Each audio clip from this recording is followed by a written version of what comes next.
Hello दोस्तों, नमस्कार। मैं शैलेंद्र कुमार आप सभी का स्वागत करता हूं आपके अपने चैनल एग्री नॉलेज प्लस पर। आज का हमारा सेशन है यूपी टीजीटी पीजीटी एग्रीकल्चर 2020-21 महासंग्राम अंतिम वार टीजीटी पीजीटी, ठीक है, जिसके अंतर्गत हम देखेंगे टीजीटी पीजीटी एग्रीकल्चर में पूछे जाने वाले अति संभावित प्रश्न। आइए आज के सेशन की शुरुआत करते हैं मोटिवेशनल कोट्स के साथ। आज का मोटिवेशनल कोट्स है, असफलताएं इंसान को तोड़ देती हैं। असफलताएं इंसान को तोड़ देती हैं, जीवन की राहों को नया मोड़ देती हैं। जो करते हैं जी जान से प्रयास, जो करते हैं जी जान से प्रयास, असफलताएं उनका पीछा छोड़ देती हैं। आइए इसी के साथ देखते हैं पहला क्वेश्चन जो रहा आपकी स्क्रीन पर। नींबू एवं बैंगन में छोटी पड़ रोग की समस्या किस तत्व के कमी से होती है? इसके ऑप्शंस हैं जस्ता, बोरान, तांबा, मॉलिब्डेनम। आप लोग बताएंगे इसका राइट आंसर क्या होगा। जी हाँ, इसका राइट आंसर होगा जस्ता, यानी कि जिंक। जिंक की कमी से क्या होता है नींबू में, नींबू बैंगन में छोटी पड़ रोग, यानी पत्तियां उसकी जो होती है छोटी छोटी हो जाती हैं। ठीक है, आइए देखते हैं इसके अलावा जस्ते की कमी से और कौन कौन सी समस्याएं होती हैं। जैसे खैरा रोग, धान में क्या लगता है जस्ते की कमी से? खैरा। ठीक है, इसके अलावा श्वेत कली किस में लगती है? मक्का में श्वेत कली हो जाती है, श्वेत कली, वाइट बर्ड जो हो जाता है मक्के का, वो किसके कारण होता है? जिंक की कमी से। ठीक है, और इसके अलावा नींबू बैंगन में छोटी पड़ रोग जो होता है वो भी जस्ते की या जिंक की कमी से होता है। आइए दूसरा देखते हैं बोरान। बोरान की कमी से क्या क्या होता है? बोरान की कमी से हेलो हार्ट की जो समस्या होती है किसमें? गोभी में। ठीक है, गोभी में हेलो हार्ट की समस्या जो होती है। भूरापन यानी ब्राउनिंग, भूरापन जो होता है किसमें? गोभी में। ठीक है, और आम में ब्लैक टिप जो होता है,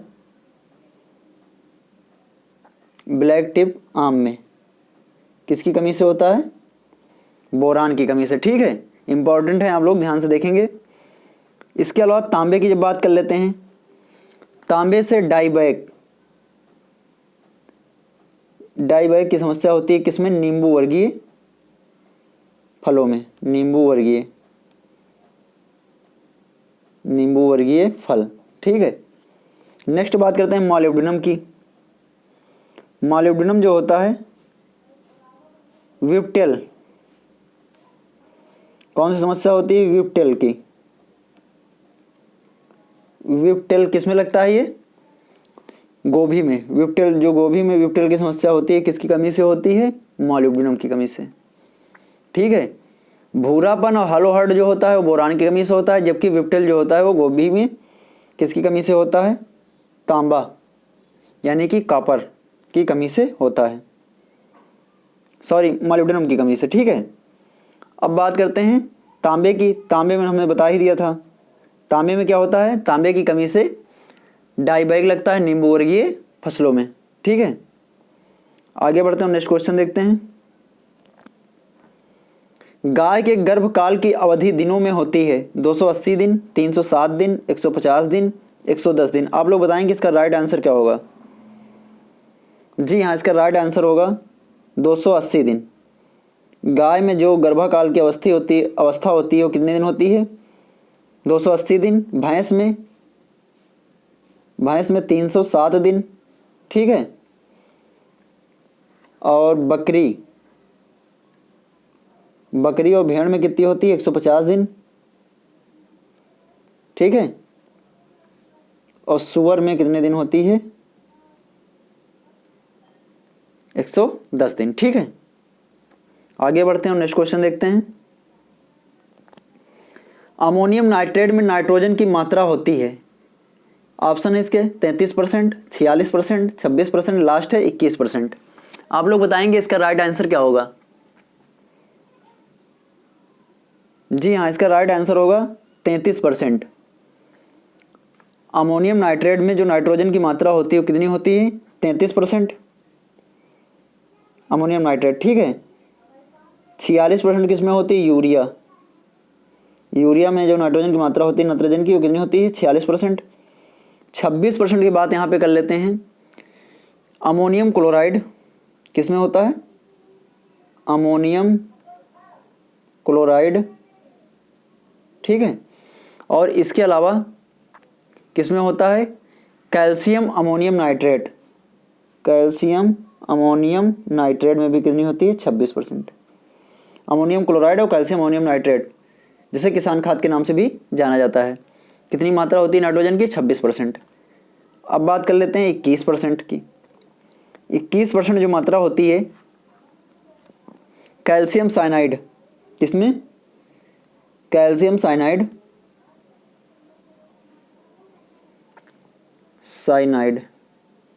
ठीक है, कैल्शियम साइनाइड। और किस में होती है, अमोनियम सल्फेट,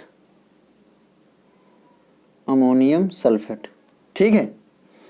इसमें मात्रा होती है 21%। इंपॉर्टेंट है, सभी ध्यान रखना। आगे बढ़ते हैं और नेक्स्ट क्वेश्चन देखते हैं।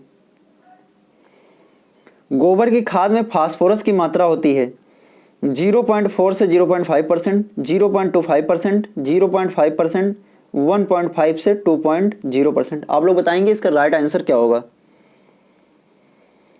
जी हाँ, इसका राइट आंसर होगा 0.25%। फास्फोरस की जो मात्रा होती है कितनी होती है गोबर की खाद में, 0.25%। नाइट्रोजन की मात्रा जो होती है 0.4 से 0.5%। पोटास की मात्रा जो होती है वो कितनी होती है, 0.5%।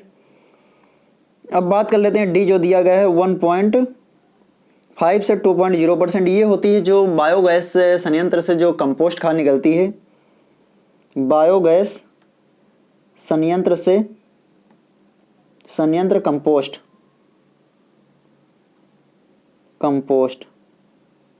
में जो नाइट्रोजन की मात्रा होती है वो कितनी होती है, 1.5 से 2.0% तक, ठीक है। आगे बढ़ते हैं और नेक्स्ट क्वेश्चन देखते हैं। सूक्ष्म भोज्य तत्व हैं nitrogen, phosphorus, potassium, calcium, magnesium, गंधक, फास्फोरस, मैग्नीज, कॉपर। लास्ट यहाँ पे जो ऑप्शन है वो गलत हो गया है, इसे इग्नोर कर देंगे आप लोग, ठीक है। इसका सही जवाब बताइए क्या होगा। जी हाँ, इसका सही जवाब होगा कैल्शियम, मैग्नीशियम और गंधक, यानी कि कैल्शियम, मैग्नीशियम और क्या होगा, गंधक यानी कि सल्फर, ठीक है। ये क्या है, सूक्ष्म भोज्य तत्व हैं, ठीक है। और नाइट्रोजन, फास्फोरस, पोटास क्या है, मुख्य पोषक तत्व हैं, मुख्य, ठीक है। आगे बढ़ते हैं, नेक्स्ट क्वेश्चन देखते हैं।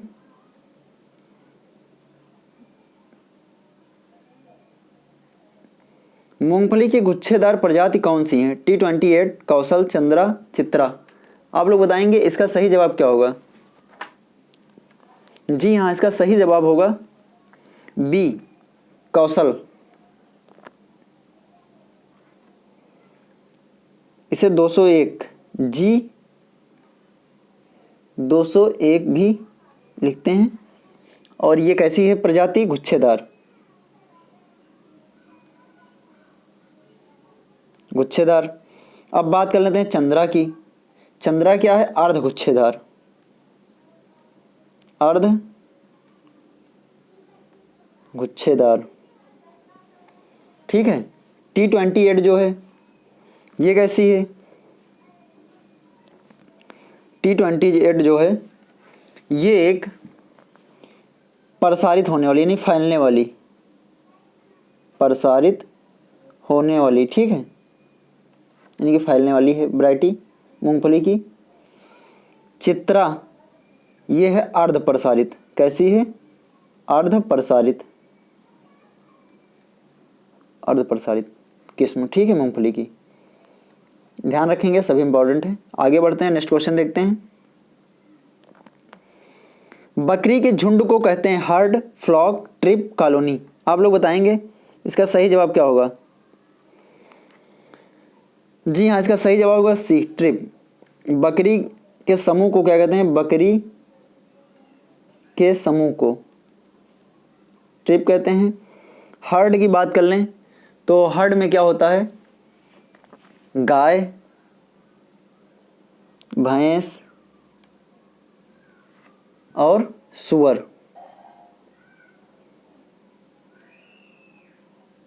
गाय, भैंस और सूअर के समूह को क्या कहते हैं, हर्ड कहते हैं। अब यहाँ पर बात करते हैं फ्लॉक की। फ्लॉक में क्या होता है, भेड़, मुर्गी, ठीक है, के समूह को क्या कहते हैं, फ्लॉक कहते हैं। कॉलोनी, कॉलोनी में चूहा, खरगोश इत्यादि जो होते हैं वो कॉलोनी के अंतर्गत आते हैं। कॉलोनी में और भी कुछ जीव रहते हैं जैसे चींटी, दीमक इत्यादि भी कॉलोनी बनाकर रहते हैं, ठीक है। इन्हें सामाजिक कीट भी कहा जाता है। आइए आगे बढ़ते हैं और नेक्स्ट क्वेश्चन देखते हैं। निम्नलिखित में से ट्रैप फसल कौन सी है, सनई, बाजरा, भिंडी, मक्का। आप लोग बताएंगे इसका सही जवाब क्या होगा।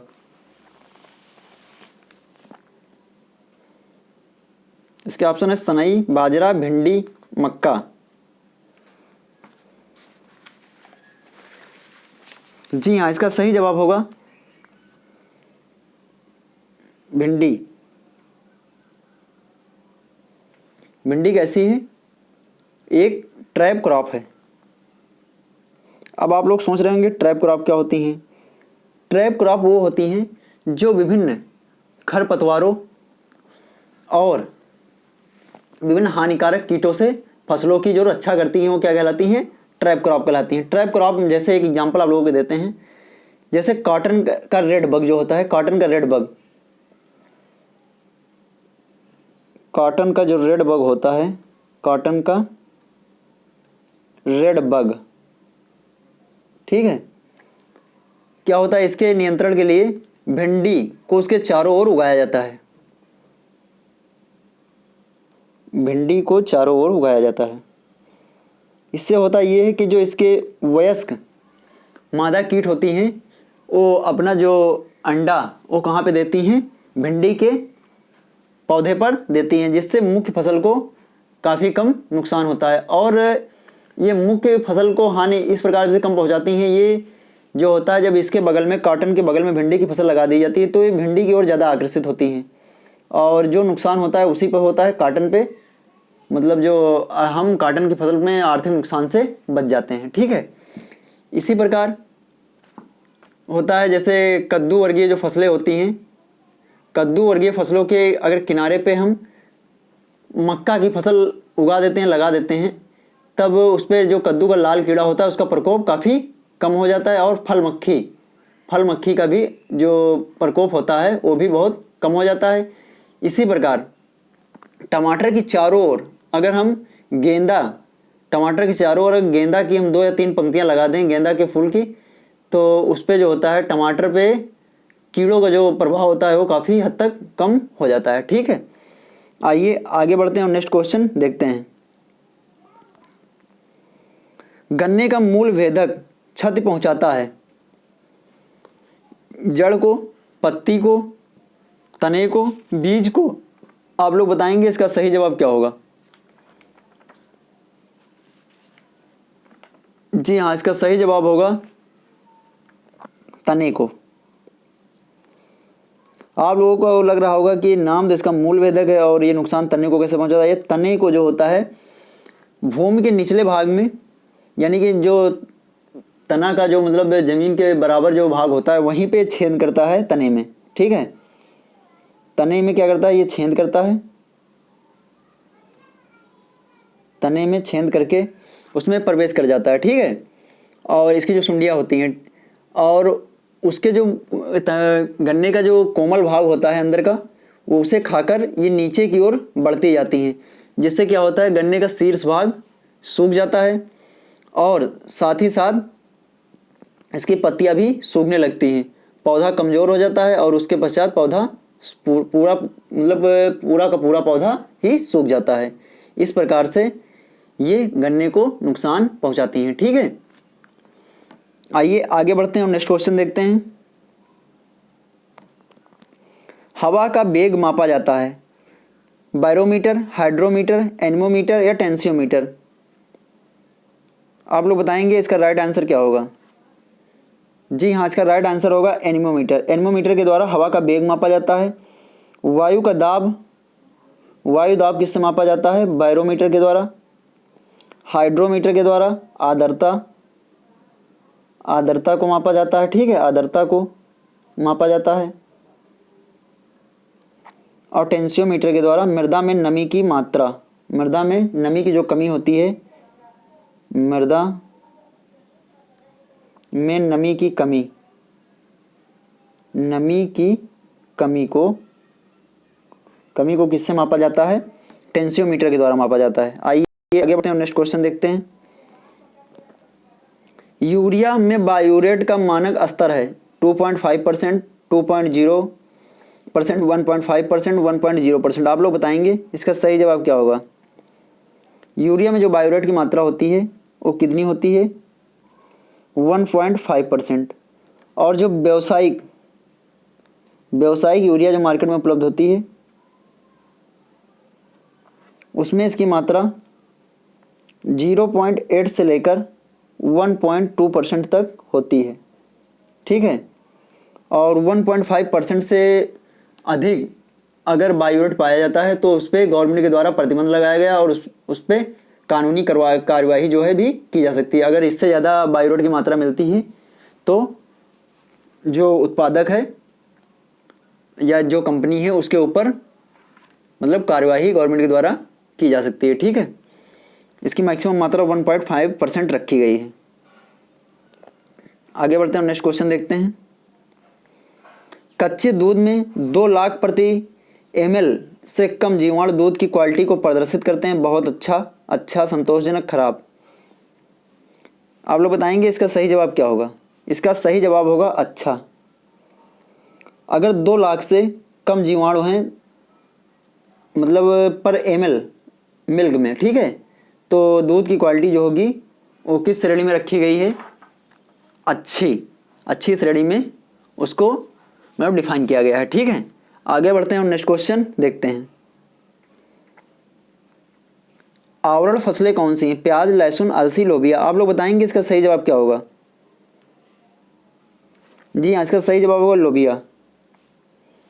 लोबिया कैसी है? एक आवरण फसलें। आवरण फसलें वो होती हैं जो मृदा को अपरदन से बचाती हैं। इसके अंतर्गत मुख्यतः दलहनी फसलें जैसे बरसीम, चना, लोबिया इत्यादि। ठीक है, ये कैसी फसलें कहलाती हैं? आवरण फसलें कहलाती हैं। ये मृदा क्षरण को यानी मृदा अपरदन होने से रोकने वाली फसलें होती हैं, यानी मृदा अपरदन में को रोकने में सहायक होती हैं। ठीक है, इन्हीं फसलों को क्या कहते हैं? आवरण फसलें या कवर क्रॉप भी कहा जाता है। आगे बढ़ते हैं और नेक्स्ट क्वेश्चन देखते हैं।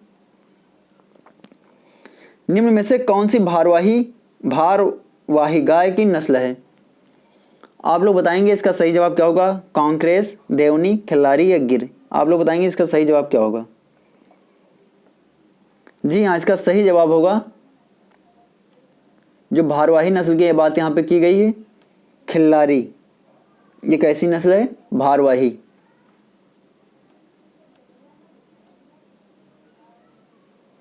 ठीक है, अब बात कर लेते हैं कांकरेज की। कांकरेज जो होती है ये कैसी नस्ल है गाय की? द्विप्रयोजनी।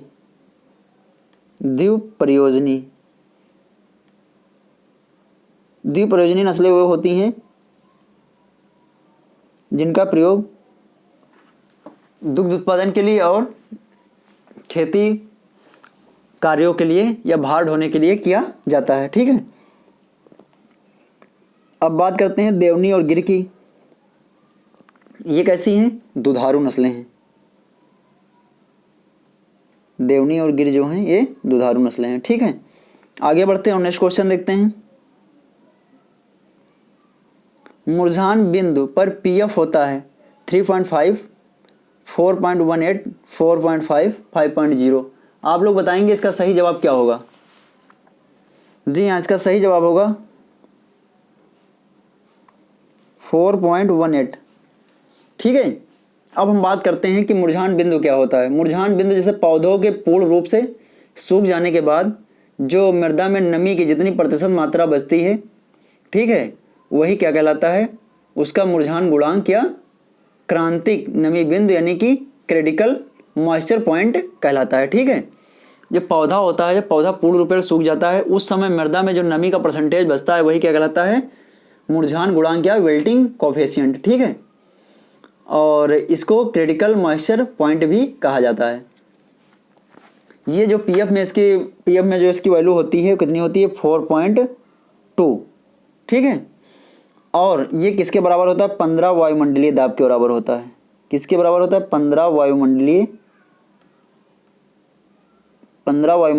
दाब के बराबर होता है। अगर 4.2 भी लिख के आ रहा है तब भी सही होगा, अगर 15 वायुमंडलीय दाब लिख के आ रहा है तब भी वहाँ पे ये सही होगा। कुछ मृदाओं की बात कर लेते हैं जिसमें पीएफ की जो मात्रा होती है, जैसे क्ले जो होती है, क्ले यानी चिकनी मृदा, इसमें पीएफ की मात्रा कितनी होती है, 11.0 से 18.0। ठीक है। और दोमट मृदा में कितनी होती है, दोमट मृदा में पीएफ जो होता है 6.0 से 11.0 तक होता है। अब बात कर लेते हैं बलुई मृदा की। बलुई मृदा में 1.5 से 5.5% तक 5.5% तक क्या होता है, बलुई मृदा में 1.5 से 5.5% तक मुरझान बिंदु जो है विल्टिंग पॉइंट निर्धारित किया गया है। ठीक है। आइए आगे बढ़ते हैं और नेक्स्ट क्वेश्चन देखते हैं।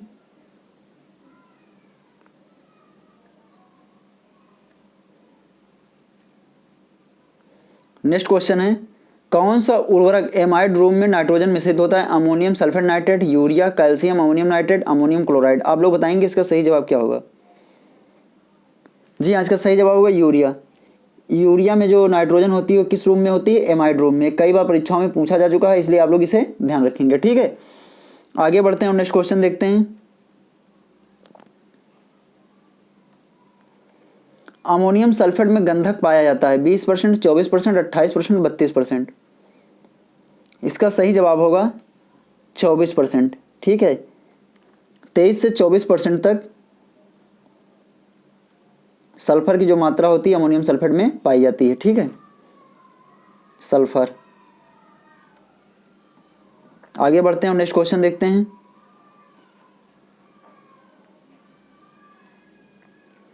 एक गाभिन गाय को गर्भाधान के कितने माह बाद गर्भकालीन आहार देना चाहिए।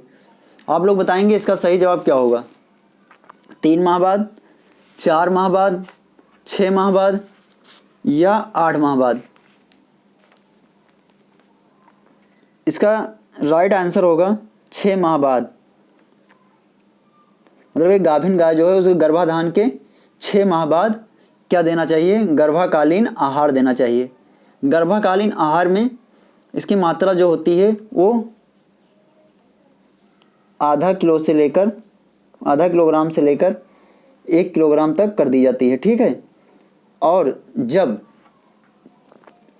इनका मतलब ब्याने का यानी ब्यात का जब टाइम हो जाता है तब इसकी मात्रा बढ़ाकर 1 से 2 किलोग्राम तक कर दी जाती है। ठीक है, ये चीज़ आप लोग ध्यान रखेंगे।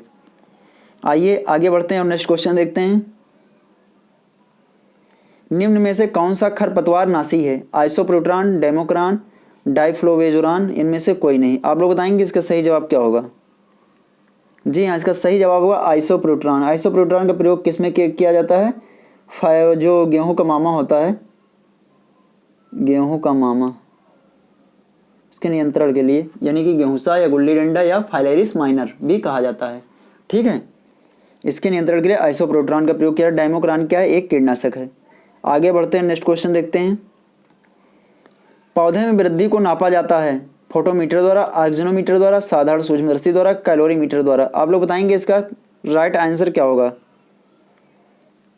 जी हाँ, इसका राइट आंसर होगा ऑक्सीजनोमीटर के द्वारा। पौधे में वृद्धि को किसके द्वारा मापा जाता है, ऑक्सीजनोमीटर के द्वारा।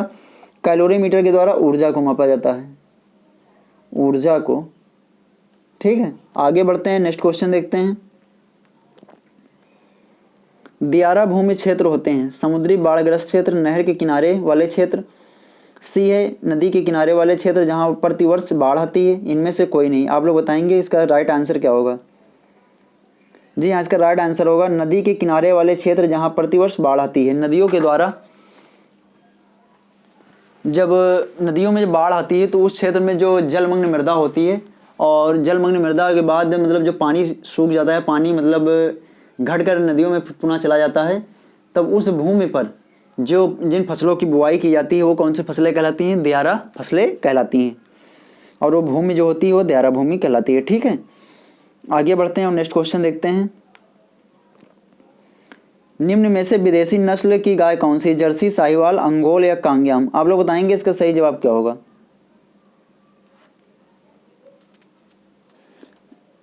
जी हाँ, इसका सही जवाब होगा जर्सी।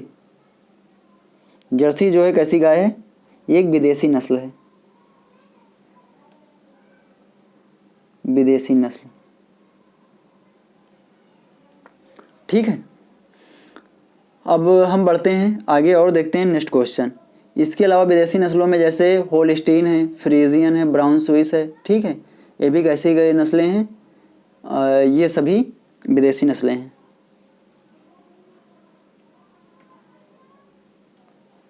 निम्न में से कौन सा कथन सत्य है। भारतवर्ष की सबसे ऊंची भेड़ बेल्लारी है, भारतवर्ष की सबसे ऊंची भेड़ नेल्लौरी है, भारतवर्ष की सबसे ऊंची भेड़ मांड्या है, भारतवर्ष की सबसे ऊंची भेड़ बीकानेरी है। आप लोग बताएंगे इसका राइट आंसर क्या होगा। जी हाँ, इसका राइट आंसर होगा भारतवर्ष की सबसे ऊंची भेड़ जो है कौन सी भेड़ है, वो नेल्लौरी है। आगे बढ़ते हैं और नेक्स्ट क्वेश्चन देखते हैं। आधार बीज तैयार किया जाता है नाभिकीय बीज से, प्रजनक बीज से, पंजीकृत बीज से, प्रमाणित बीज से। आप लोग बताएंगे इसका राइट आंसर क्या होगा। इसका राइट आंसर होगा प्रजनक बीज से। प्रजनक बीज से फाउंडेशन बीज तैयार किए जाते हैं। प्रजनक बीज का जो टैग होता है वो कैसा होता है,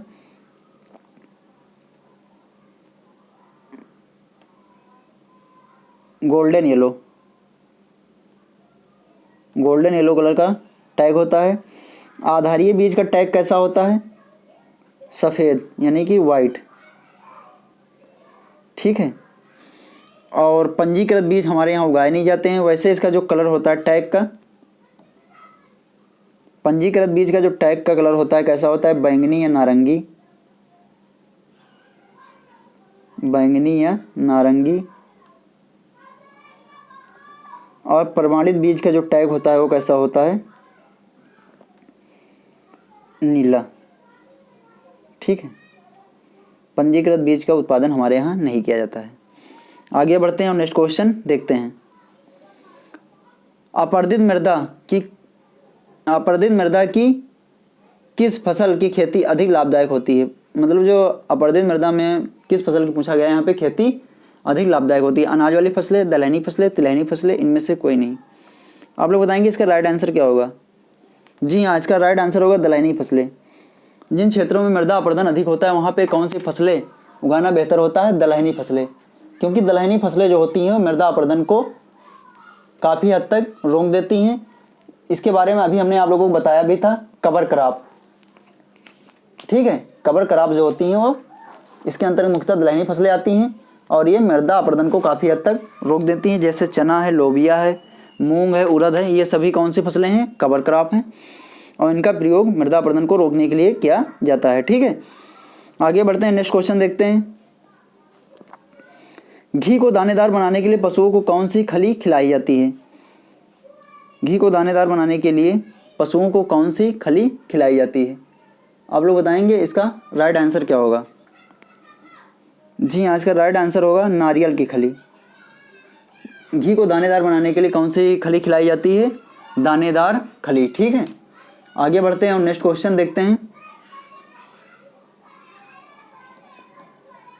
नेक्स्ट क्वेश्चन है, रोग जनकों के आधार पर कंडुआ रोग इस वर्ग का रोग है। फफूंदी, जीवाणु, विषाणु, इनमें से कोई नहीं। आप लोग बताएंगे इसका राइट आंसर क्या होगा। जी हाँ, इसका राइट आंसर होगा फफूंदी।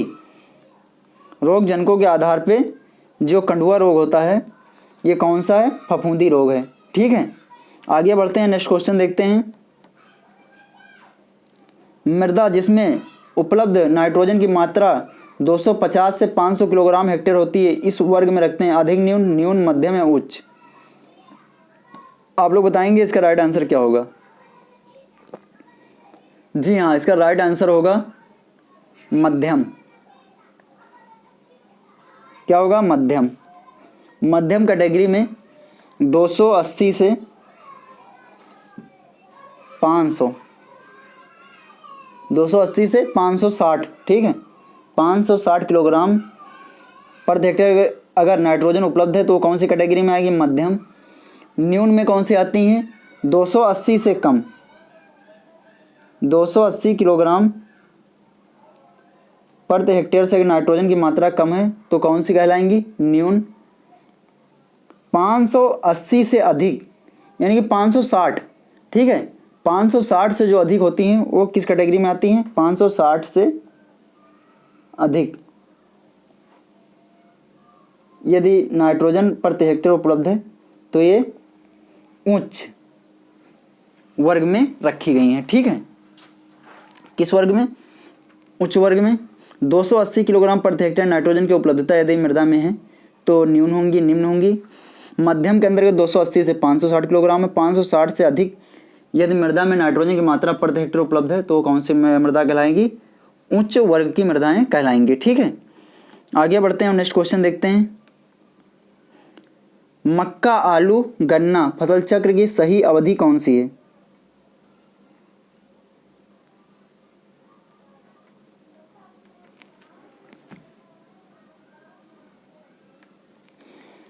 एक वर्ष, 2 वर्ष, 3 वर्ष, 4 वर्ष। आप लोग बताएंगे इसका राइट आंसर क्या होगा। इसका राइट आंसर होगा 2 वर्ष। ये कैसा फसल चक्र है? 2 वर्षीय, कि गन्ना का 1 वर्षीय हो गया और आलू, मक्का और आलू को मिलाकर 1 वर्ष हो गया, यानी कि टोटल कितना होगा? 1 + 1 यानी कि 2 वर्ष, ठीक है। कैसा चक्र है? 2 वर्षीय फसल चक्र है। आगे बढ़ते हैं और नेक्स्ट क्वेश्चन देखते हैं। भंडारित हे में नमी की मात्रा परसेंट में होनी चाहिए 15%, 22%, 25% या 28%। आप लोग बताएंगे इसका राइट आंसर क्या होगा। जी हाँ, इसका राइट आंसर होगा 15%। 15% से कम नमी की मात्रा भंडारित हे में होनी चाहिए, क्योंकि इससे अधिक मात्रा अगर हे में है तो उसमें क्या होने की संभावना बढ़ जाती है? फफूंद लगने की संभावना बढ़ जाती है, जिससे कि हे खराब हो जाएगा, ठीक है। आगे बढ़ते हैं और नेक्स्ट क्वेश्चन देखते हैं। नेक्स्ट क्वेश्चन है, कौन सस्य विज्ञान का मूलभूत सिद्धांत नहीं है? बीज एवं बुआई हेतु प्रयुक्त सामग्री का चुनाव करना, भूमि एवं जल प्रबंधन करना, फसलों के लिए उचित एवं अंतराकर्षण क्रियाओं का प्रबंधन करना, कृषि हेतु पशुओं का प्रबंधन करना। आप लोग बताएंगे इसका राइट आंसर क्या होगा। जी हाँ, इसका राइट आंसर होगा कृषि हेतु पशुओं का प्रबंधन करना। ये इसके मूल सिद्धांत में नहीं आता है, ठीक है। किस में नहीं आता है? मूल सिद्धांत में। बाकी सभी मूल सिद्धांत के अंतर्गत आते हैं। आगे बढ़ते हैं, नेक्स्ट क्वेश्चन देखते हैं। सूखे की दशा में पेड़ों की पत्तियों तथा झाड़ियों को गौवंश को खिलाया जाता है। सूखे की स्थिति में क्या होता है? जब पत्तियों एवं पौधों एवं झाड़ियों को गौवंश को खिलाया जाता है तो इन चारों को कहा जाता है रक्षित चारे, रसीले चारे, सूखे चारे या आपातकालीन चारे। आप लोग बताएंगे इसका राइट आंसर क्या होगा। जी हाँ, इसका राइट आंसर होगा आपातकालीन चारे, ठीक है। जब सूखे की दशा में जो पौधों को पत्तियों, झाड़ियों इत्यादि की टहनियों को जब खिलाया जाता है तो ये किस चारे की कैटेगरी में रखे गए हैं? ये आपातकालीन चारे की कैटेगरी में इनको रखा गया है, ठीक है। आगे बढ़ते हैं और नेक्स्ट क्वेश्चन देखते हैं। कौन सा नॉन सिम्बायोटिक जीवाणु है? Pseudomonas strata, rhizobium species, Azotobacter या पैरिस्पोनिया। आप लोग बताएंगे इसका राइट आंसर क्या होगा। जी हाँ, इसका राइट आंसर होगा एजोटोबैक्टर। एजोटोबैक्टर जो है ये नॉन सिम्बायोटिक कैटेगरी में रखा गया है।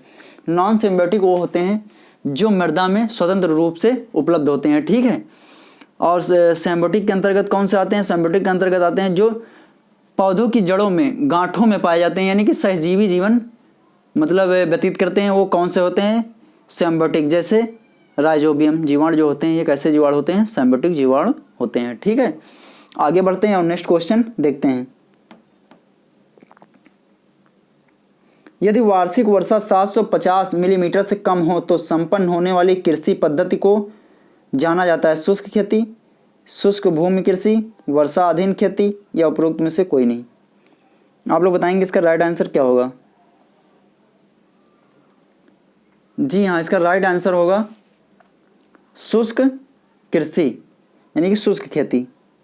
ठीक है, यानी कि 75 सेंटीमीटर से यदि कम वर्षा हो रही है तो किसके अंतर्गत आएगी?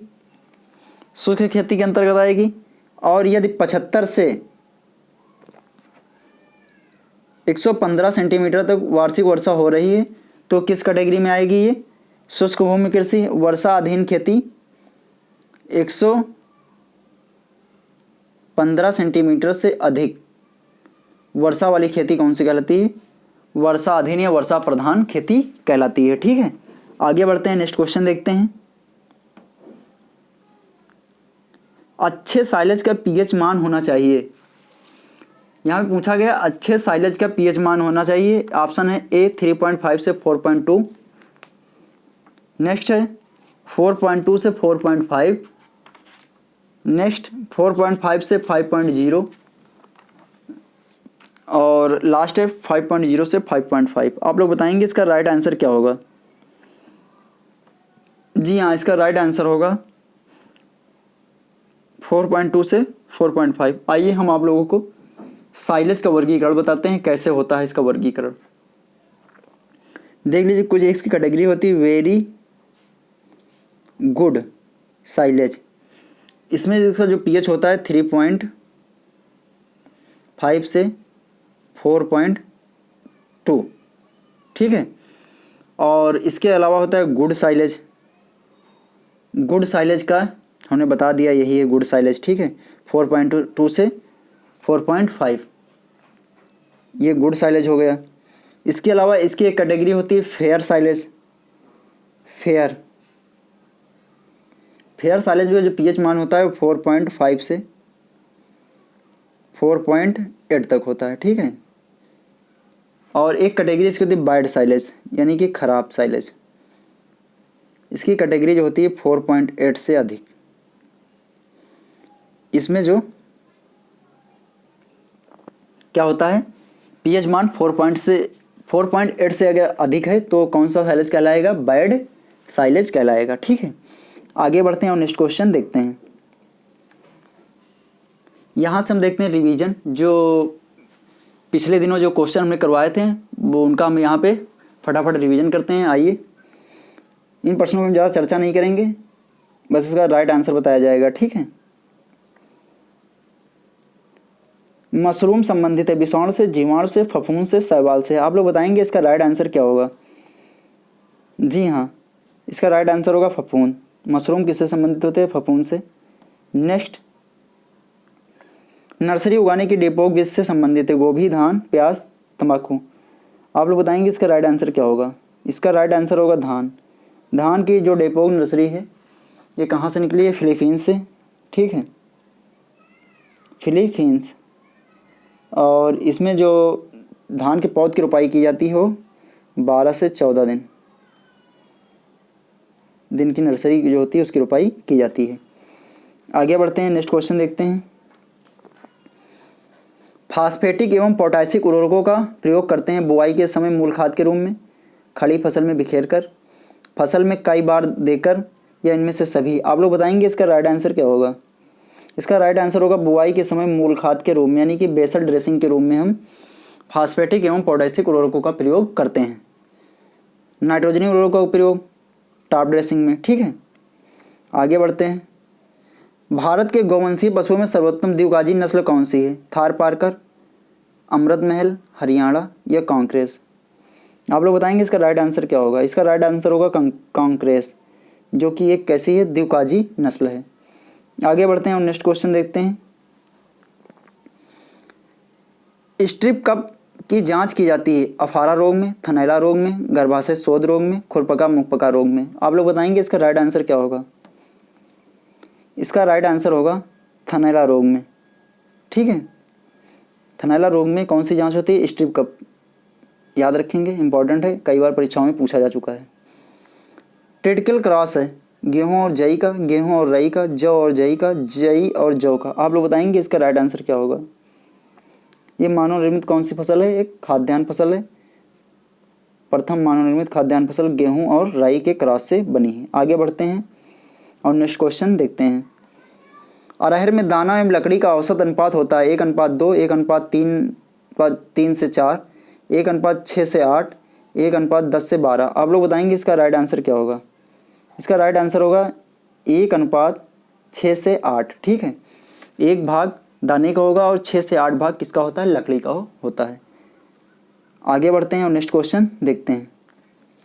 क्षारीय ऊसर भूमि में धान के पौध की रोपाई के लिए उचित समय होता है 21 से 25 दिन, 10 से 12 दिन, 11 से 14 दिन, 35 से 40 दिन। आप लोग बताएंगे इसका राइट आंसर क्या होगा। इसका राइट आंसर होगा क्षारीय भूमि के लिए, यहाँ पे पूछा गया क्षारीय भूमि के लिए होता है 35 से 40 दिन। साधारणतया 21 से 25 दिन, 10 से 12 दिन SRI पद्धति में। ठीक है, कहाँ से निकली, मेडागास्कर से। डेपोग मेथड में, डेपोग 11 से 14 दिन के पौध की रोपाई की जाती है। ये विधि कहाँ से निकली, फिलीपींस से। आगे बढ़ते हैं, नेक्स्ट क्वेश्चन देखते हैं। एक हरे चारे को बिना इसके तत्वों एवं मूल हरे रंग के हरास के सुखाया जाता है तो इसे किस नाम से जाना था, साइलेज, हे, सूखा चारा, हरा चारा। आप लोग बताएंगे इसका राइट आंसर क्या होगा। इसका राइट आंसर होगा हे। जब चारे को उसके मतलब विटामिन, मिनरल्स इत्यादि जो उसमें होता है उसके बिना हरास के जब उसे सुखाया जाता है तो किस नाम से जाना जाता है, हे। और जब हरे चारे को काट करके साइलों में भर के रखा जाता है, ठीक है, उसमें फर्मेंटेशन होता है, उसके पश्चात जो पदार्थ प्राप्त होता है वो क्या कहलाता है, साइलेज कहलाता है। आगे बढ़ते हैं, नेक्स्ट क्वेश्चन देखते हैं। एक संकर बछिया की प्रथम ब्यात की आयु है 24 से 25 माह, 24 से 30 माह, 36 से 40 माह या उपरोक्त में से कोई नहीं। आप लोग बताएंगे इसका राइट आंसर क्या होगा। इसका राइट आंसर होगा ए, 24 से 25 माह। ठीक है, और जो देसी नस्ल की बछिया होती हैं उनकी ब्यात की जो आयु, प्रथम ब्यात की आयु होती है वो 40 से 58, ठीक है, माह तक होती है। प्रथम जो बच्चा देती हैं वो 40 से 58 महीने तक का समय उनमें लग सकता है, और जो संकर नस्ल की जो बछिया होती हैं उनमें 24 से 25 माह बाद ही प्रथम बच्चा दे देती हैं। ठीक है, आगे बढ़ते हैं और नेक्स्ट क्वेश्चन देखते हैं। नील हरित शैवाल काम करते हैं इस फसल में गेहूं, मक्का, धान, मटर। आप लोग बताएंगे इसका राइट आंसर क्या होगा। जी हाँ, इसका राइट आंसर होगा धान। नील हरित शैवाल जो होते हैं वो धान की फसल में कार्य करते हैं और ये नाइट्रोजनी जो वायुमंडल में नाइट्रोजन होती है उसे स्थिरीकरण करते हैं प्रकाश संश्लेषण की क्रिया के द्वारा। ठीक है, ये प्रकाश संश्लेषण की क्रिया के द्वारा अपना भोजन बनाते हैं और जो वायुमंडलीय नाइट्रोजन होता है उसका स्थिरीकरण भूमि में करते हैं। आगे बढ़ते हैं और नेक्स्ट क्वेश्चन देखते हैं। ST पार्श्वीकरण की विधि में दूध को गर्म करते हैं 63 डिग्री सेंटीग्रेड पर 30 मिनट के लिए, 63 डिग्री सेंटीग्रेड 15 मिनट के लिए, 72 डिग्री सेंटीग्रेड पर 15 मिनट के लिए, 72 डिग्री सेंटीग्रेड पर 30 मिनट के लिए। ST का पूरा नाम होता है हाई टेम्परेचर शॉर्ट टाइम। ठीक है, ये पार्श्वीकरण की विधि होती है। पाश्चराइजेशन में क्या होता है, हानिकारक जीवाणुओं को नष्ट किया जाता है दूध को गर्म करके। ठीक है, पाश्चुरीकरण में इसका सही जो राइट आंसर होगा 72 डिग्री सेंटीग्रेड पर 15 सेकंड के लिए। वास्तव में इसका टाइम जो होता है 71.7 डिग्री सेंटीग्रेड और 15 सेकंड। ठीक है, लेकिन यहाँ पे ऐसा कुछ तो दिया नहीं गया है तो इसका राइट आंसर होगा 72 डिग्री सेंटीग्रेड 15 सेकंड के लिए। अब हम बात कर लेते हैं 63 डिग्री सेंटीग्रेड पर 30 मिनट के लिए। ये कौन सी विधि है, LT मेथड में 63 डिग्री सेंटीग्रेड पर कितने मिनट के लिए दूध को गर्म किया जाता है, 30 मिनट के लिए। इसका पूरा नाम है लॉन्ग टेम्परेचर लॉन्ग टाइम। ठीक है, इसका था हाई टेम्परेचर शॉर्ट टाइम, इसका long temperature low temperature long time, ठीक है, इसका पूरा नाम है लो टेम्परेचर लॉन्ग टाइम। और HT का नाम पूरा था हाई टेम्परेचर शॉर्ट टाइम, ठीक है। इसमें देखो टेम्परेचर देखो लो रखा गया लेकिन टाइम इसमें ज़्यादा ले रहा है 30 मिनट। यहाँ पे क्या था, हाई टेम्परेचर रखा गया था लेकिन इसमें टाइम था 15 सेकेंड, ठीक है। और यहीं पे कुछ और चीज़ें भी हम देख लेते हैं, जैसे 63 डिग्री सेंटीग्रेड, ये यहाँ पे हम बात कर लेते हैं 135 से 150 डिग्री सेंटीग्रेड पर जब दूध को 1 से 5 सेकंड के लिए गर्म किया जाता है तो ये कौन सी विधि कहलाती है, UHT, अल्ट्रा हाई टेम्परेचर, ठीक है। और एक विधि यहाँ पे और होती है, वो कौन सी कहलाती है, 112 से 115 डिग्री सेंटीग्रेड पे जब दूध को गर्म किया जाता है तो ये क्या कहलाता है, दूध का निर्जमीकरण कहलाता है। निर्जमीकरण में क्या होता है, इसमें हानिकारक जीवाणुओं के साथ साथ बैक्टीरिया जो होते हैं उसके लाभदायक बैक्टीरिया भी नष्ट हो जाते हैं। इसका टेम्परेचर होता है 112 डिग्री सेंटीग्रेड से 115 डिग्री सेंटीग्रेड पर 30 मिनट के लिए, ठीक है। पाश्चुराइजेशन और निर्जमीकरण में यही अंतर होता है कि पाश्चुरीकरण में कि सिर्फ हानिकारक जीवाणु नष्ट होते हैं, जबकि निर्जमीकरण में हानिकारक और लाभदायक जीवाणु दोनों नष्ट हो जाते हैं, ठीक है। आगे बढ़ते हैं और नेक्स्ट क्वेश्चन देखते हैं।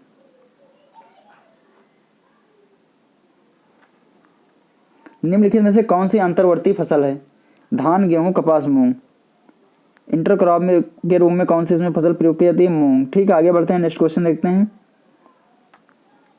गन्ने में लाल सड़न किसके कारण होता है, कोलेट्रोडाइकम फाल्केटम द्वारा, फ्यूजेरियम ओडम द्वारा, फ्यूजेरियम ऑक्सीबोरम द्वारा, माइक्रोफोमिन फाइजोलाई द्वारा। आप लोग बताएंगे इसका राइट आंसर क्या होगा। जी हाँ, इसका राइट आंसर होगा कोलेट्रोडाइकम फाल्केटम द्वारा। फ्यूजेरियम ओडम के द्वारा क्या होता है, अरहर में विल्ट डिजीज लगती है। और माइक्रोफोमिन फाइजोलाई के द्वारा क्या होता है, चारकोल गलन होता है सोयाबीन में, ठीक है। आगे बढ़ते हैं, नेक्स्ट क्वेश्चन देखते हैं। धान हॉपर बर्न होता है ब्राउन प्लांट हॉपर द्वारा, ग्रीन लीफ हॉपर द्वारा, ग्रास हॉपर द्वारा, राइस गंदी बग द्वारा। आप लोग बताएंगे इसका राइट आंसर क्या होगा। जी हाँ, इसका राइट आंसर होगा ब्राउन प्लांट हॉपर। इसी केरल ग्रासी सूट डिजीज भी लगती है पैडी में, ठीक है। और दूसरी बात करें तो ग्रीन लीफ हॉपर के द्वारा धान में टुंगरू वायरस लगता है, ठीक है।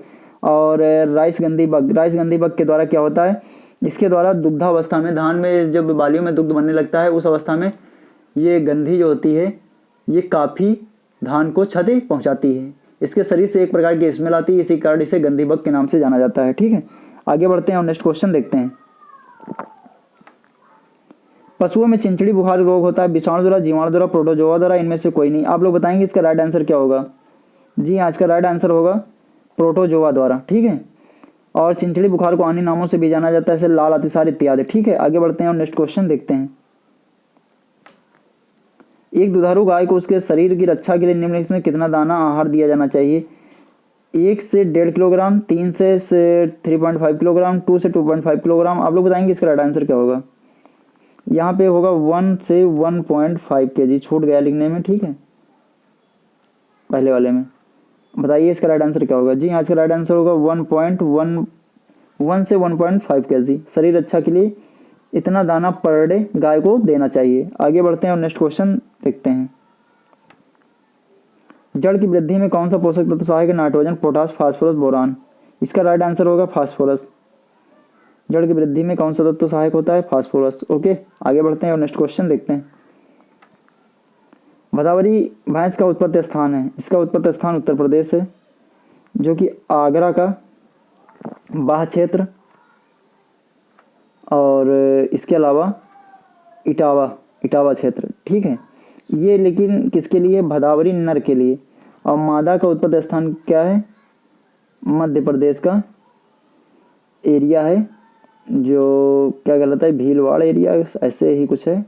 कल हमने इसके बारे में चर्चा भी की थी, आप लोग देख लेना, ठीक है, एक बार। मादा का मध्य प्रदेश है और नर का उत्तर प्रदेश है, ठीक है।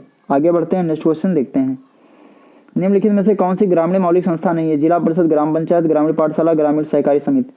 इसका राइट आंसर होगा जिला परिषद। ये ग्रामीण मौलिक संस्थान नहीं है, ठीक है। आगे बढ़ते हैं, नेक्स्ट क्वेश्चन देखते हैं।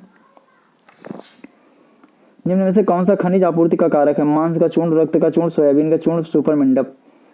खनिज आपूर्ति के लिए सुपर मंडप बनाया गया है, जो कि बुट्स कंपनी के द्वारा बनाया जाता है, ठीक है, बुट्स। Boots company. ठीक है, आगे बढ़ते हैं और नेक्स्ट क्वेश्चन देखते हैं, जो कि विभिन्न पोषक तत्वों से भरपूर होता है।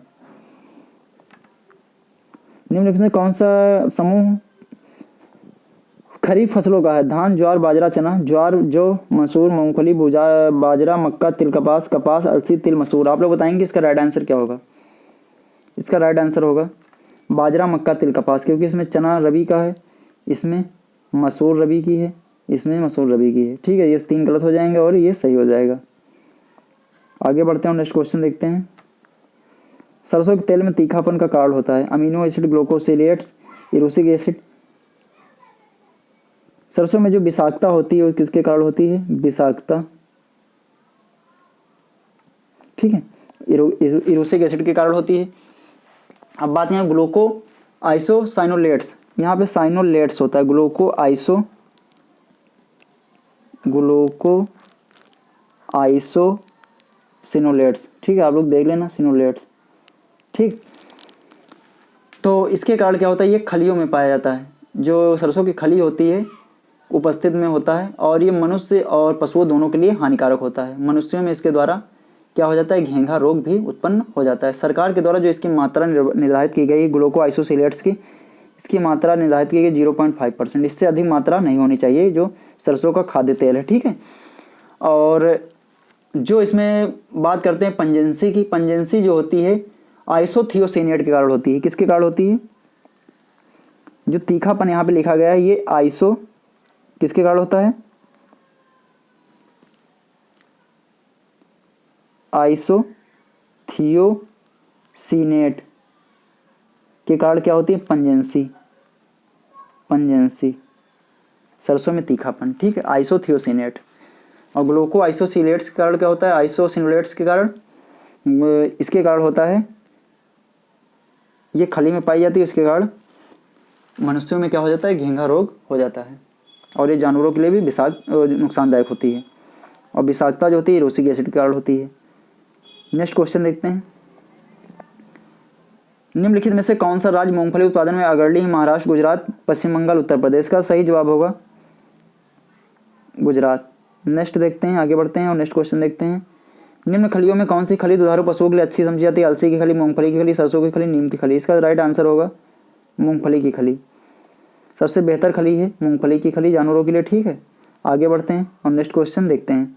हरी खाद विस्थापित कर सकता है 60 kg नाइट्रोजन प्रति हेक्टेयर, 100 kg, 150 kg या 200 kg नाइट्रोजन प्रति हेक्टेयर। आप लोग बताएंगे इसका राइट आंसर क्या होगा? इसका राइट आंसर होगा 60 kg नाइट्रोजन प्रति हेक्टेयर। ठीक है, आगे बढ़ते हैं और नेक्स्ट क्वेश्चन देखते हैं। प्रकाश संश्लेषण के लिए आवश्यक दशाएं रोशनी और उपयुक्त तापक्रम, क्लोरोफिल और पानी, कार्बन डाइऑक्साइड, उपयुक्त सभी। आप लोग बताएंगे इसका राइट आंसर क्या होगा? इसका राइट आंसर उपयुक्त सभी, कि प्रकाश संश्लेषण क्रिया में प्रकाश की रोशनी, क्लोरोफिल, पानी और कार्बन डाइऑक्साइड सभी की आवश्यकता लगती है। आगे बढ़ते हैं, नेक्स्ट क्वेश्चन देखते हैं। इनमें से कौन सा रोग पशुओं में विषाणु द्वारा उत्पन्न होता है? पोकनी, गलाघोटू, क्षय रोग या थनैला। इसका राइट आंसर होगा पोकनी। से रिंडरपेस्ट के नाम से भी जाना जाता है। बाकी सारे रोग किसके कारण होते हैं? जीवाणु जनित रोग होते हैं। ठीक है, ये वायरस जनित होता है पोकनी रोग या रिंडरपेस्ट। आगे बढ़ते हैं और नेक्स्ट क्वेश्चन देखते हैं। निम्नलिखित में से कौन सा सही सम्मेलन नहीं? कंपोस्ट, जीवांशु खाद, डायमोनियम जटिल उर्वरक, एल्गी, बायोफर्टिलाइजर, यूरिया संपूर्ण उर्वरक। यूरिया एक संपूर्ण उर्वरक नहीं है, बल्कि क्या है? इनकम्प्लीट उर्वरक है, अपूर्ण खाद है। ठीक है, क्योंकि इसमें एक ही पोषक तत्व पाया जाता है जो कि है नाइट्रोजन। यही इसका राइट आंसर होगा। नेक्स्ट, भारत सरकार के पौध संरक्षण सलाहकार का मुख्यालय कहाँ है? नई दिल्ली, कोलकाता, चेन्नई, फरीदाबाद। आप लोग बताएंगे इसका राइट आंसर क्या होगा? इसका राइट आंसर होगा नई दिल्ली। ठीक है, जो पौध संरक्षण सलाहकार का मुख्यालय वो कहाँ है? नई दिल्ली में। आगे बढ़ते हैं, नेक्स्ट क्वेश्चन देखते हैं। कौन सा युग्म सही सम्मिलन नहीं है? धान, इकाइनक्लोवा, क्लोना, गेहूं, फाइलेरिस माइनर, तंबाकू, चेकोरियम इनवाइटिस, मक्का, ट्रैंथीमा मोनोगाइना। आप लोग बताएंगे इसका सही मिलान कौन सा नहीं है? जी हाँ, तंबाकू, चिकनोपोरियम। ये कौन सा होता है? चिकोरी या कासनी। ये किसका है? बरसीम का, बरसीम का। ठीक है, बाकी का इनक्लोवा या क्लोना ये क्या? धान का सामा है, ये बिल्कुल सही है। और मक्का में ट्रांथीमा मोनोगाइना होता है। गेहूं में फाइलेरिस माइनर, गेहूं का मामा या मंडूसी है, गेहूंसा, ये गेहूं का है। ये भी सही है, ये भी सही है, ये भी सही है, ये गलत है। ठीक, आगे बढ़ते हैं और नेक्स्ट क्वेश्चन देखते हैं। दुग्ध ज्वर बीमारी पशुओं में होती है, वायरस, सोडियम की कमी, कैल्शियम की कमी, पोटेशियम की कमी। इसका राइट आंसर होगा कैल्शियम की कमी। भैंस और गाय में जो दुग्ध ज्वर की समस्या होती है किसके कारण होती है? कैल्शियम की कमी इसकी होती है। इसमें पशुओं के शरीर का टेम्परेचर कम हो जाता है, ठीक है, लो हो जाता है। अंत्योदय योजना मुख्यतः उद्देश्य है शहरी गरीबी दूर करना, अनुसूचित जातियों के स्तर में सुधार लाना, अल्पसंख्यक को उन्नत करना, गरीबों में सबसे अधिक गरीब की मदद करना। इसका राइट आंसर होगा गरीबों में सबसे गरीब की मदद करना। इसके लिए एक समिति बनाई गई थी, तेंदुलकर समिति, वो भी आप लोग याद रखना। ठीक है, आज के सेशन में यहीं तक, आगे हम कंटिन्यू करेंगे नेक्स्ट क्लास में। अगर आपको क्लास पसंद आई हो तो कृपया हमारे चैनल को लाइक करना, शेयर करना और सब्सक्राइब करना। Thank you.